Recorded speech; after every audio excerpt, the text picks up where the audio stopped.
Fabiano, welcome back to Zagreb. How would you estimate your result in Romania, and what kind of a mindset are you bringing here to this event? Yeah, I think the first event was kind of neutral. Like it was okay. I mean, I more or less maintained my rating, gained like a 1 rating point. Was fighting for first, but unfortunately didn't just make too many draws. 8 draws is a bit too many to get first place. Although some years we have had +1 share first, but this time it wasn't enough. And so we saw that 3 of the players who shared first there, 2 of them did also very well in Poland. Prague and Maxim, they got second and third. And so they're like currently kind of front runners to qualify for the final, it seems. I think this will be a very important event in that sense, and also because Rapid and Blitz counts for the same points as Classical. The interesting thing is, of course, we have Magnus here as a wild card, so he's normally considered the favorite, and justly so. And he can be kind of, he can shake up the standings quite a lot, especially if, he's going to be fighting for first. That's usually the case. And the question is, of course, if he gets first or not, and who will be in good form. I hope that I'll be in good form. I still am the defending champion from last year. I don't expect it'll go quite as well as last year. That was a bit of a special tournament for me. Everything went perfectly. But I do hope I can play well. Fabi, you dominated this event in the last year. You scored 27 points and won it like 5 rounds to spare. Last year, you said that in the final day in Zagreb, you said that it was all about chasing Magnus' record. This year, Magnus is actually playing. So what kind of a chase could we expect this year? Yeah, I mean, I think Magnus is always super motivated. Of course, everyone is, but he's always bringing as much intensity as he can. And traditionally, he does very well in this format. This Rapid and Blitz, he's of course the most successful player. So he had the previous record, which I tied, from I think it was India in 2019. And then he also had like sometimes 26.5 points. So not quite there, but almost touching that 27 points, which is like you have to do well in Rapid to get to that place. It's because Rapid is worth double. That's where like I also made the majority of my points, scoring 7.5 out of 9, and then it already feels like maybe you can touch that sort of score. I don't know if he's thinking about records. I'm not. I'm just thinking about playing well in the tournament. I mean, I achieved something last year, which I'm very proud of, and I'm not thinking about any score like that for sure. But playing well and hopefully getting a good score in Rapid, and then we'll see what happens in the Blitz. Actually, if you could repeat one of the Magnus records, which one you would pick? Well, his World and Rapid titles. I don't know how many exactly he has, but it's something like 15 World Rapid and Blitz titles, probably combined. Something around that number. Whatever it is, it's definitely a record, and that's probably what I would take. The Grand Chess Tour is not only about the games, it's also about the very special atmosphere. And you know that we have always this simultaneous exhibition and the opportunity for players to chat with each other and have some time together. Of course, also Gary is joining you from time to time. So, do you kind of value these moments? And what are your actually relationship with your colleagues from Grand Chess Tour?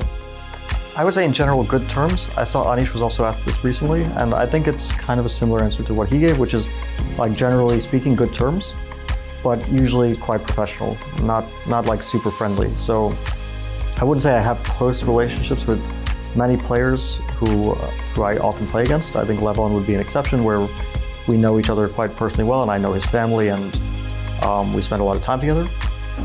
But besides that, I wouldn't say there's too many cases. Like definitely friendly terms, but not what I would categorize as like friends or good friends. I've seen you many times chatting with Gary. What you are normally talking about?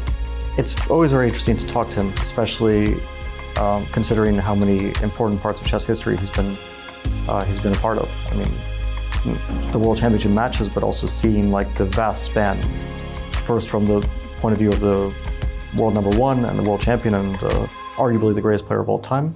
I think we usually say it's like either 1 or 2. And also because he's seen chess from so many different perspectives. So it's really interesting to talk to him. I've never trained with him or gotten advice. He's never given me advice. We've also competed on some occasions, which I always find interesting as well. Although he's of course very far from his peak level, which was dominant, but still he shows sometimes some glimpses of those moments when he was clearly the best player in the world. Fabi, you spent all your life under the spotlight, competing on the very top level.